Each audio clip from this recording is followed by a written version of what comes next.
What's best about having a hybrid solar? It's upgradable. Yes, hello everyone! My name is Ice at today mag-upgrade po tayo from 10 kilowatt to 13 kilowatt power output.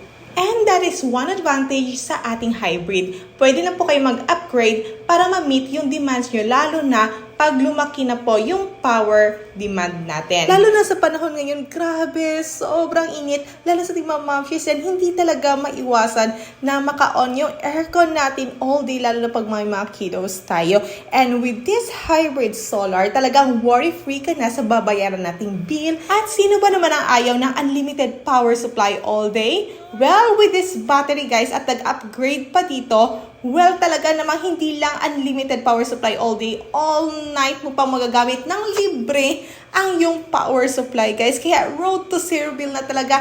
Imagine guys kung magkano yung matitipid mo monthly in a year, magkano nga ba unlimited pa yung gamit natin ng power supply, lalo na pag naka-BYT ka pa, grabe, libre pa pati travel mo, di ba? Well, hybrid is really the future, guys. Kaya, it's really good to invest in this one. Thank you so much!